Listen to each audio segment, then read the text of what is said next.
This is Creative Smack. You dig?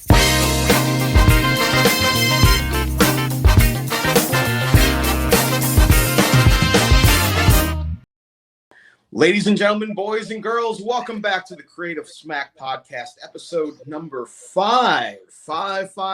Cinco. It is a wonderful, sunny Wednesday morning here in New Orleans.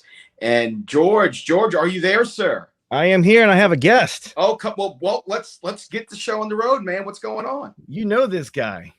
There, I got to tell you, Eric is at every event I think I've ever done in my life. And I always, it's like, Eric is like the personality of calm when things are crazy. And he's here with us today. So we should have a very calm, relaxing. I'm going to try and change that. Oh, okay. All right. Well, I tried, Eric. I tried. I'm gonna wind him up in the back. Yeah. Wind him up. Let him go. Come on. Let him go. Come on, man. Yeah, man, absolutely. So for those who are brand new to the podcast, back in July, I moved into the same building that Eric is in. So not only has he been a friend of mine for many, many years, it's kind of cool that now we have this little shared space. I'm upstairs. He's all of the rest of the building. But I had no idea this guy's an actual artist. He draws, he paints. It's just really nice being around positive energy all the time. And that's kind of why it works, unless he talks about me behind my back and I have no idea. No. I don't talk about you behind your back. Yeah. Oh. Yeah, exactly. So anyway, you guys, this is Eric. I'm gonna let him go solo so he can introduce himself. And let me see if I can do this real quick there, Chucky. Let me see. All right, Eric, state your case, buddy. All right. Yep. I'm Eric Fredricks, owner of B's Weddings and Special Events. Been in business for, I believe, 38 years now. We kind of started out in New Orleans East, made our way to Metairie when the wedding market was skyrocketing, and have been here ever since. Mom and Dad and I started the business 30-something years ago, and then my wife and I took it over. I've lost track of days and times, and I don't even know how many years it's been anymore. It's been a long time. Like they say, if you enjoy what you're doing, you forget about time. So I love what I do. That's awesome. That's awesome. So how did you say 38 years? Okay, so if you really want me to be honest with you, all right. I've been in the industry in some shape or form for 40-something years. And I say that because my first job, well, not my first job, but one of my jobs in the industry was delivery guy for the flower shop on Gentilly Boulevard. Oh, man. So, and that's where I learned the craft of designing. The head designer took me under her wing when we were having some slow times and taught me the basics of design. And then once you have the basics of design, it's up to you as a creative to take it to other levels. So yeah, 40 years, 40. Every gray hair earned. Well, hey, look, that's a long time to do anything. So you must have seen, and I always talk about this. My sister got married in 99, and I always compare my wedding, which was 4 or 5 years ago, with hers in 99. And the differences between the two over that span of time. And you must know how this little industry has really bloomed in the past 30, 40 years. I mean, what are your thoughts on that? Well, it's kind of funny because the industry has definitely changed and developed and grown and has gotten more exciting. And it's probably more exciting now than it was 40-something years ago, because back in the day, I was basically a flower shop. So we did birthdays, anniversaries, funerals, the whole gambit. And a bride would come in, and I still can remember that very first bride coming in and would sit down, and she would have a small swatch of fabric and say, "This is the color of my dresses. What can you do?" And that was it. I would give her all the guidance of what to do, church, bridal party, reception, and they'd go on their way. Today, the internet has exposed our clients to so much that they come in pretty much showing me what they want. which is really good because it takes a little bit of pressure off of the guests of, what does this bride or client really, what is she really looking for, without, having any information to work with. So the internet is good, but the internet is also bad because the unfortunate thing is the internet doesn't tell you how much it's going to cost. So it's my dirty job to say, well, that's a beautiful bouquet there, but that because of those particular flowers, it's going to cost you $500. Dream crusher. Dream crusher. Dream crusher. Yeah, I like that. That's a tough part of the gig. Yeah, sure. so there has been a lot of change in the industry, which is all good, all exciting. We're working together more than just like on my own. Like it involves the wedding planner, it involves the photographer, it involves the videographer, the right music, for the bride and groom. What is a reflection of what they like versus, what I don't know, what just whatever's sitting out there.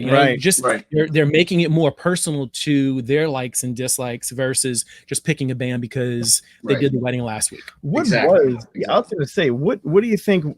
Like, when was that pinnacle? Because I remember back in the Swatch days and the dresses and all that kind of stuff. Was it the internet pretty much that was the pinnacle of change of how your clients changed? Yeah, I think the internet definitely had a lot to do with it. Martha Stewart, we all know her. Yeah. She was probably the person that most brides looked at for guidance, her magazine. Yeah.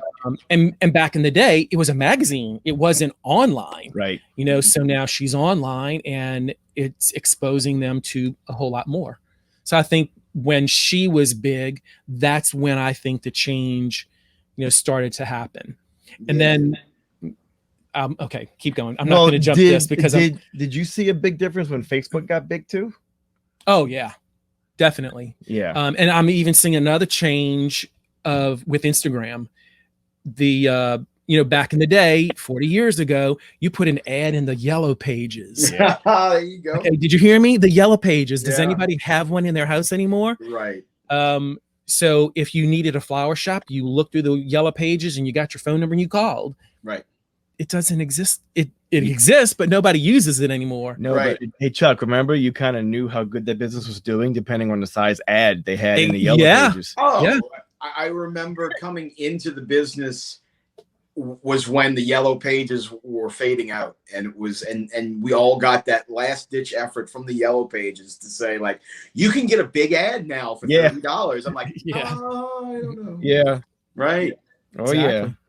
That is hysterical. So things have changed. Eric, what about I've always thought about too, reality TV, because it almost seemed like too, when reality TV started to really hit, you'd have brides that were very, I don't know, maybe with simple demands, have seen some of these shows and they say, well, I need to match these kinds of events and the celebrity weddings, whether it's Jessica Simpson or something. It seems like reality TV might have had some kind of movement on that too. The reality TV puts these large images in front of them and makes them imagine what it would be like if they were in their shoes. Right. And we're able to experience that exact same look and feel, but maybe cater it a little bit more to, what they like or dislike. Right. Yeah. Right. Definitely. Totally agree with that. Reality TV. George, it ruined everything, man. I'm telling you. I'm telling you, dude. Hey, highlight my really smooth camera moves. I'm just rotating the laptop to aim towards Eric for that solo shot. Buddy, I'm going to get you a spot on Muppet TV. Oh, those were the days, man. Oh, yeah. Oh, yeah. Man. Tuesdays and Thursdays, that little logo would kind of come in and the Muppets and bring your TV dinner to the front of the. Yeah, that was. Come on. Everyone. Not stating my age at all. That's right. That's right. So I really want to follow this some more, but just to kind of, take a little left turn. We're all finally seeing some light at the end of this COVID restriction tunnel. Yeah. Amen. Thank you, Jesus. I know what you've been doing for the last year, but explain to people, for a florist that is a floral designer and you specialize in events only. So, Eric is not the kind of guy you call for a dozen red roses anymore. He requires a lot of artistic time to design these events, and he got smart years ago and realized I can't do the dozen roses anymore. It's too much. That being said, the last year, how did it affect you, and how did you pivot to kind of pull through it? Well, this is actually my second pivot, if you really want to hone in on this a little bit more, because leading up to Hurricane Katrina, we were a full service flower shop. Like George said, you could call me and order that 1 dozen roses. You could call me and order the flowers for your funeral, or so on and so forth. But after Katrina, I made the decision to go weddings and special events only. And I'm extremely happy to say that, is it now 17, 18 years? I don't even know how long Katrina's been. But we've been on a very successful road of doing weddings and special events. And that happened from the very first interview that I remembered with my very first bride, and the excitement that I remember from that. And that was the drive that kept me saying, one of these days I'm going to do weddings and special events only. So Katrina made it happen. I had to take my first pivot. So leading up to COVID, it has been just weddings and special events. And like George said, well, if it's just weddings and special events and the weddings and special events industry is shut down, what do you do? Mm-hmm. So I went back to my first passion of painting and drawing, and I started to paint and draw again. And then light bulb moment went off. I said, you know what? I'm going to start doing some art classes. So fortunately, I've got this big, beautiful warehouse that I had just moved in January, and then everything happened in March.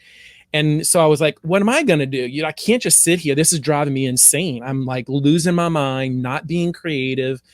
And so I said, I'm going to start doing some art classes. So that's what I did. And that started up in, I believe, September of last year, rode all the way through, he's laughing, rode all the way through December.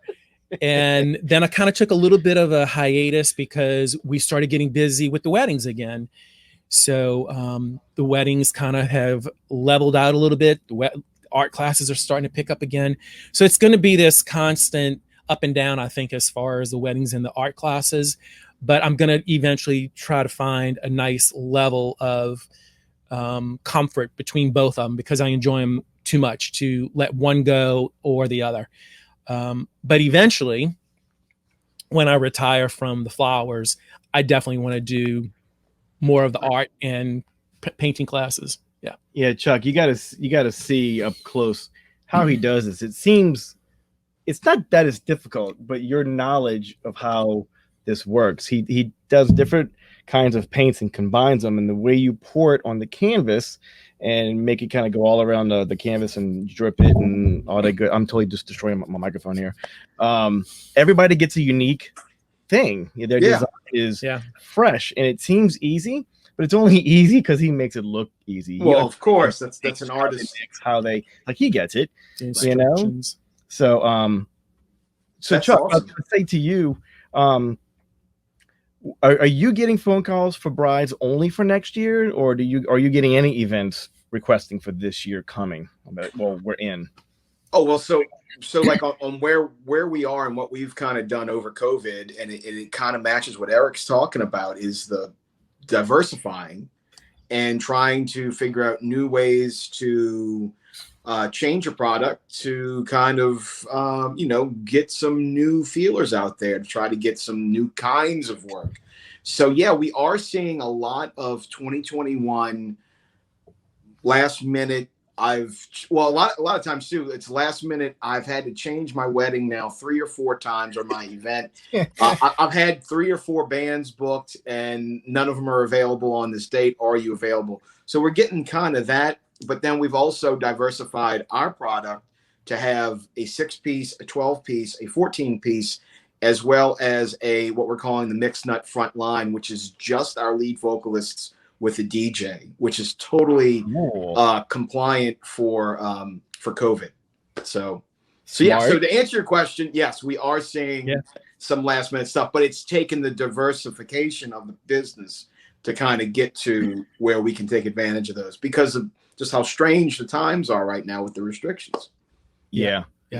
I even think that if these restrictions get loosened up, we're going to see more of that last minute change, because I have already, like you said, some brides have changed their weddings 3 and 4 times. Fortunately, not 4 for me, but I have had 3. And every time it changes, that original proposal has to get refigured because of the new space that they're going to. So it's been a challenge.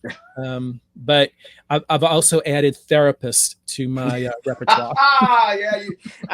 What's the charge? What's the therapy charge, man? That's what I got to figure out. In my case, it's been free. Right. Free therapy, man. Let the world know. Come on. This is great. That's so funny because we kind of pivoted into my my next question, which is what is the silver lining you found in this? And that's exactly what it was. Yeah. I think the silver lining is still yet to come too, because I really feel that as the restrictions lift, we are going to start getting very busy and looking forward to it. But I will tell you that having not worked for a good year, I don't think we're ready for this. No, our bodies we need to get ourselves reconditioned. Oh man, this is gonna be hard. George and I are gonna go run some laps after this. We got to get back into it. I have been so blessed that I've been working kind of like a rock skipping on the pond, jobs here, jobs there. But you're not lying, man. People don't understand. People who don't do this for a living, no matter what you're in, whether it's you, Chuck, or whether it's him doing flowers or me, a wedding day, the timeline and how you work a wedding is a beast that I can't explain to anybody. But dear God, rusty is a true thing when you have a long break. Yeah. It seems so simple, but no. Yeah, I mean it's easy to process the flowers and get them in the bucket, in my case, and it's easy to get the flowers in the vases, but it's the setup, the setting it up, and the hustle, because some of your venues, only allow you X amount of time to get your product into their venue, and so you again, like I said, we got to recondition ourselves and get ready for this onset of what I think is going to be crazy busyness. But I'm totally stoked and so excited. The boom is coming. I totally agree. We're on, I think, as going into the summer, I think we're all going to just boom. I think as these vaccinations cause these numbers to go down and the restrictions aren't needed, thankfully. And then, as we move into that area, I really do see a boom coming for our business, for travel, for everything. And that'll be something we all really just look forward to, Yeah. Oh, and yeah. I can say this to any potential brides that might be listening to this podcast, that when you are ready or when you get engaged and you're ready to start planning your wedding, you better hustle. And you better do your due diligence and get things figured out quickly, because you turn your back and someone else is going to grab what you were hoping to get. People have been waiting, man. People are waiting, and the phones are not ringing like they used to. The emails aren't coming in like they used to just yet. I still think that people are being a very little cautious, but I feel like just within a matter of a few weeks, maybe a few more months, it is going to just start getting a little cray cray. Yeah, so get ready. And I'm not talking crawfish cray cray. Yeah. I booked a wedding yesterday, but it's March of next year, and everywhere in the country. Me too. You did you? We do high school senior portraits here in Louisiana. It's kind of like a big thing. It's a great way to end their senior year before they go on to college and work on adulthood. So. Something that's huge here. It's not everywhere else. My friends up north, they don't have the senior experience like we do here. But I had 3 seniors call in the last 4 days. So people are not only itching, they're ready. They're so ready, man. It's coming. They're so ready. So I think it's time for the question. It's all you, brother. Do it. All right. So Oh, wait, is this a surprise question coming? No, Well, you know the question already, but I love throwing this on people. Okay. You know it just because you're in the same building with me. Everybody, in my experience, me included, I know Chuck does too, starting off in your field of career, you had a WTF moment. Oh, jeez. You had that one scare or that one something that happened where you were like, never again, and it literally has changed the course of how you do business. And the reason why I bring this up, because I learned over the last couple of podcasts that when somebody says experience is key. When I was younger, I used to think that meant experience, meaning can you do the job? Are you talented enough? Can you experience? Now I'm realizing, me included, the experience part are those times that you had to get through them and you made an adjustment so you never made those mistakes or experience those problems ever again. That's your experience. Right. So the level you're operating at now is so fine-tuned, hopefully, that WTF moment in the past does not happen again. Sure. That's the true experience. Anyway, I'm going to let Eric take this one. I'm going to do my really awesome pan like this. So high tech, Eric. The one thing about New Orleans is it's not a very big city. So in the event that something does go wrong, you're kind of close to being able to maybe get something to fix the problem. Okay. In our case, we could easily go to a grocery store, and I hate to even say that, but we could go to a grocery store, grab some flowers, and make it happen. But here's the scenario and the setup of what happened. I had a wedding that had 10 bridesmaids, and the day before is when we make all the bouquets. So all the bouquets were made, put them in the cooler. The next day we come out, we box them all up, and we go to deliver to the hotel. And I can still, to this day, remember putting every one of the bouquets in the box, and I counted them, and somebody came behind me and checked off that they were all there. Off to the hotel we go with all the flowers.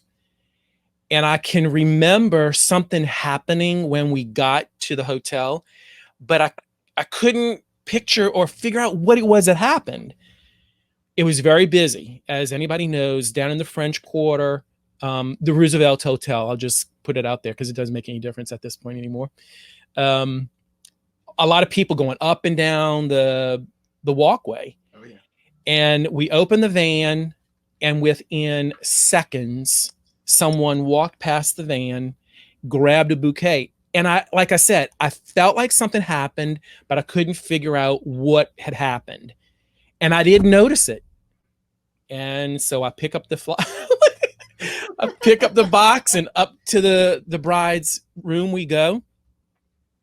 And this is probably one of the best parts of my job, is when we bring the flowers in to the bride and she sees them for the first time.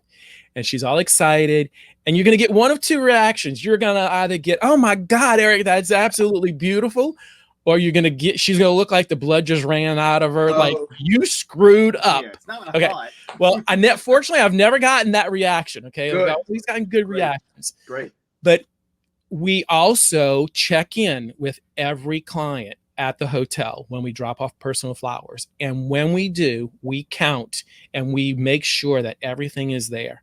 Well, 1, 2, 3, 4, 5, 6, 7, 8, 9, and 10 was not there. Oh. And she's standing right there. And I'm like, oh, whoa. What just happened? And it was at that moment when I realized, wait a minute. Somebody took something. Somebody ran past the van and snatched one out of the van on me. God. So God. I can't say that I've really learned a whole lot about this experience aside from, just be a little bit more aware and cautious of, what you do. But the good thing is we always order more flowers than we need. And sometimes I'll take them with me, based off of the wedding, or sometimes they're just left behind in the cooler. In this particular case, they were in the cooler. I ran back to the shop. Which is what, like 20 minutes? So We're about 20 minutes. Okay, but that's 20 minutes here, 20 minutes back. So you're now looking at 40 minutes. And when you're looking at a 2-hour window of delivery setup and all that kind of stuff, it can really mess you up. But it all worked out. Bri was happy, and I went and finished the wedding. So basically, Chuck, you and I can start a new business for floral security. That'll well, you know, if that's bodyguard. I need a bodyguard. If that's not naturally Nolans, I don't know what it is. No, I'm telling you. One of the bums at the end of the block had a fresh, beautiful. I don't know. Man, well, but you know, but it doesn't matter what happens to you. It's what you do about it, and you know, that's what's all. That's you know, it's part of the deal, man. Absolutely, man. Whew, I love asking these questions, George. Like I have learned so much about, you know, because we all have those freak out moments. There's always something that goes on where unexpected something from the environment comes in and snags you, you know? And look, the worst part of the business that I never enjoyed was all the day-to-day hustle of the day-to-day orders. Mm-hmm. Okay, so I'll share a really quick funny story with y'all. We did a lot of funeral work. And we went to a funeral home, and look, that is my absolute number one fear of delivery. I don't like going to funeral homes. Just don't. Okay. Because sometimes you're asked to bring the flowers in to the parlor and place them. And I'm just, it freaks me out a little bit. Sure. Okay? As I've gotten older, I've gotten a lot better with it. But when I was younger, I hated it. Yeah. You have to yourself in there. So, and this didn't happen to me. This happened to my dad. And when he came back to the shop and told me, I nearly peed on myself laughing. So he goes to this funeral home. He gets out of the van. He's got the flowers in his hands. And as he's walking to the parlor where the flowers had to go, they're coming in with the body on the stretcher that they're going to place in the casket, which is really weird for me because I thought the bodies were placed in the casket. Yeah. You know, I think they are. Anyway, this body was being brought in to be placed in the casket. Well, they hit the bump. And when they hit a bump, the body fell off the stretcher. Oh, no.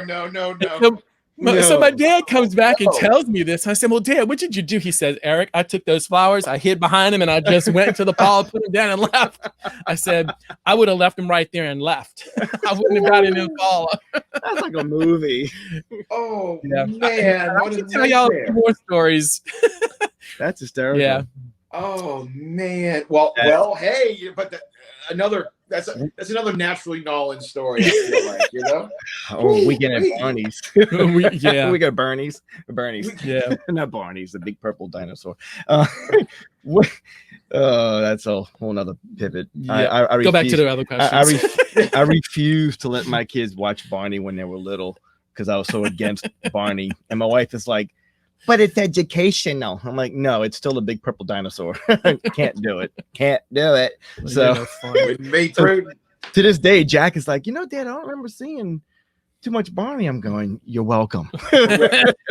You're welcome. You're correct. Cooler now. Trust me. I want you to believe in purple dinosaurs. No. So the last question, what would you tell your 20-something-year-old self getting started in the floral industry today? Like, what advice would you possibly give anybody who's getting started, you know, anything? I don't know. I don't know if I have words of wisdom based off of the flower experience, but I always remember my mom and dad telling me as a child when they were talking or teaching me about financing and so on and so forth, save for a rainy day. Well, one day is one thing, but a year is something else. Mm-hmm. So I wish they would have taught me to save for a year. And I know a lot of people listening to this is going to think, how do you save for a year? Well, yeah, I get it. That's not easy to do. But I think what I have learned from all of this experience, and look, I've been through recessions. I had a fire at one location, hurricanes, flooding, you know, and the thing about all those types of situations is you make your insurance claim, you clean up and you move on. There's no insurance claim on a pandemic. Okay. There's no, I mean, how do you recover, you know, from a year of shutdown, you know? So if anything, don't save for a rainy day, save for a year, because you never know when something like this could possibly happen again. Right. And you always want to have something to fall back on. I know there's so many people that just don't take the time, or they don't have the whatever to put the money on the side and leave it on the side. Don't touch it. Leave it alone, so that when something like this does happen, you can pivot and do whatever else you have to do. Very wise words, sir. Very wise words. That seems to be like the ongoing answer we keep getting from people. Put money away. Yeah. It's Save. always money related. You know, Yeah. like I just did the math. You know, something as simple as, hey, $20 a week into an account that you just don't even think about, and just like leave it in there. It's still only a little over $1,000. Right. That's nothing for a year. I mean, so so when you take a year and you times your house note times 12, you times your utilities times 12, right? ... I don't need to go into all of it, but you then see the bigger picture of what I'm talking about, and that's not easy to put on the side and leave it there. Right. You know, a rainy day is, the transmission in your car goes out. You've got $2,000 in the rainy day fund, and you can get your transmission fixed. You know, this was not a rainy day. No. You know, by no means. People have asked me, do I have business interruptance insurance? It does. I don't know if it helps in the pandemic. It does not help during a pandemic, and the sad thing is you're still chunking money away for that plan, right? And then based on the plan you're paying for is the amount that you get when there's an issue, right? And everything that I looked at still does not come close to what you honestly need. And I can refer back to Hurricane Katrina on that note. Business interruption. If I would have flooded for Hurricane Katrina, I would not have gotten a dime. But because the rain came from above and ripped the roof off, my business interruption kicked in. So you better know your policies, because if you know, they don't cover everything. No. Oh no. Let's be thankful today too that those major hurricanes that came through last year didn't do any damage for us, and we'll hope for the same this year too, man. Like that's the last thing we all need on anybody. Oh man, and good to see Lake Charles is starting to recover too. That's always a good thing to see. You know, speaking of, if I could turn the laptop around, I won't. But this place is a mess. I have boxes of boxes from weddings back from like 94 through now, and I've tried to sell some negatives to make some space, but if you don't sell an entire year of negatives, that box still exists. So I have many boxes due to these hurricanes. This is why I don't get rid of my negatives, just go throw them all into the trash. I've had 3 clients of mine call me since this last year of hurricanes and housing destruction problems, flooding. They lost their wedding album. Oh, okay. So not even just for like having another sale, it's a simple fact of somebody calling, wow, we lost everything. Would you even happen to have our negatives or our files? I'm like, you're going to laugh, but yes, I do. So that's when I moved in here, I even told you, I said, I can't get rid of these boxes, man. I just can't.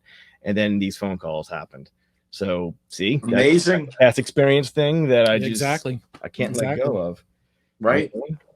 So, how you want to close this out, man? You got any deals or specials or advertising you want to throw out there? I got a cool event coming up that I'll throw out there. This is cool. This is called the Flower Festival, and it's going to be taking place in Baton Rouge.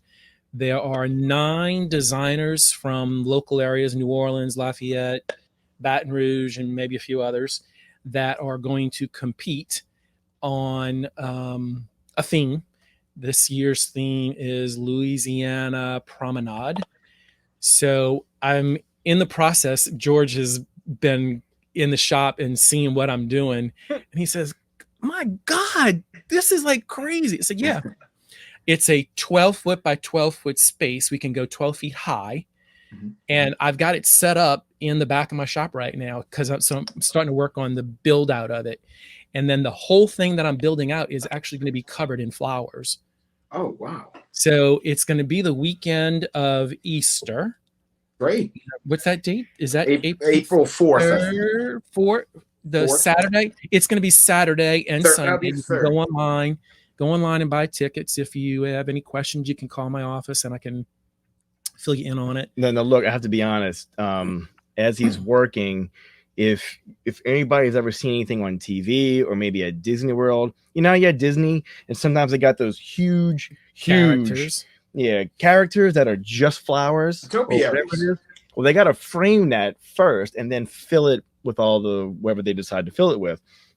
He's been doing that, but he's also with a notebook sitting on the side, drawing out his ideas. Whoa, man, that's incredible. I know. And every day I come in, he's got something else new and bigger. And of course, that sounds nice, but it's also hours more time. You got some swans. I'm going to throw some video in. I'm going to go downstairs a little bit and video real quick his area and throw it on. I want to see channel. this. I mean, like, well, I want you to see this. Can't show too much because I'm in a competition here, and I don't want my, what's the chance of actually following our podcast anyway? Oh man, no. It's really cool though. But you can go out there and cast a vote for me because there's going to be a fan favorite vote. So vote for me. All right, and you said that is the Saturday of Easter. Yes, which will be the 3rd. I think April 3rd. I think it's the 3rd. Yeah. If y'all are in Baton Rouge, you have to check that out for sure. It's cool. I'm not gonna lie. It is a lot of work, but again, the cool thing for me is being able to see these behind the scenes of what he does on a daily basis. Yep. And it sure as heck is not ordering flowers, cutting the stems, and throwing them into a vase. That's not what this dude does. I thought I was a creative person. I feel like no. I'll share one with you. He's though. the guy. I get to sit downstairs when he does a session with like a mom and dad and their kids. And his wife Elizabeth comes out, and the two of them are trying to make these kids smile. One of these days, I am going to record what I hear downstairs. This has to happen. I'm not going to tell you what I think it sounds like. I'm going to let y'all figure it out on your own. Oh no! But it is hysterical. And here they are trying to make these kids laugh, and all of a sudden you hear one of them crying their eyes. I said, well. Oh no! Now you gotta wait a few more minutes. I gotta wait. They eventually get it all figured out. Oh yeah. He was here. He was downstairs when I had you guys in the band upstairs shooting. Yeah. I went downstairs and he has a smile because he knows. He goes, "Y'all had fun, huh?" that just sounded like fun. Yeah. I'm apologizing to my clients. Say, hey, look, ignore the noise up there. Just they're good. Sorry. We might have been a little too noisy. We were cutting up last night for sure. Yeah. Which, by the way, so his bride was in. So we were not only was he telling himself, we're also trying to push Mixed Nuts and me. Absolutely. So, it's a beautiful thing, man. It's a dream team, baby. It's a dream team. It's all gotta do what we gotta do, man. Thank you very much. It's awesome. That's awesome. Cool. We're gonna make it, man. We're gonna make it. Is this 5? He started off with this is 5, right? Oh, Cinco. Cinco. Were you even paying attention? No. I told him last time I like to do like a little rhyme or something as we pull out of the podcast according to the episode number. I don't have anything for Cinco. What rhymes with Cinco? Drinko. Ooh. Now that we finished this podcast on number Cinco, let's go have a Drinko. Man. You just nailed it. Done. That's it. I got nothing. That's it. Press it. I told you he's more creative than me, man. Come on. Hey, Chuck, look, man, it's always a pleasure. Yes, thank y'all. Y'all are gentlemen and scholars. Enjoyed it today, and looking forward to the next one and coming to see y'all soon over at the shop. All right, man. Good seeing you. Absolutely. And listen, for all of our listeners out there, if you go to our YouTube channel, Creative Smack Podcast, you'll see the visual of what he just talked about downstairs. I just show a smidgen. I won't show the whole thing. Hey, watch him, Eric. Watch him. He can do it. I'm not. I'm gonna be honest with you. I'm not doing this for the competition part. I'm doing it for the love of what I do. And he was starting to say that there's a swan, and there's a swan, and this swan is gonna have 1,000 carnations to make it come to life. That's brilliant. It's gonna be pretty cool. Oh, and that's just one part of the whole thing. It is. It's incredible. You see, I look at that stuff in amazement, saying I couldn't even begin to think about doing that ever. That's incredible. Same. Yeah. Sadly, the same. You know, where I'm creative is not where this man lives. That's amazing stuff. That's awesome. Look, everybody, thank you so much for being here. We're going to see you next time on episode 6 What is 6 in Spanish? Six. Siete. Six. Yeah, it's 6. Siete. Siete. Hey, yeah. Siete. All right, you guys. This is Creative Smack, and we are out of here. Peace. Later.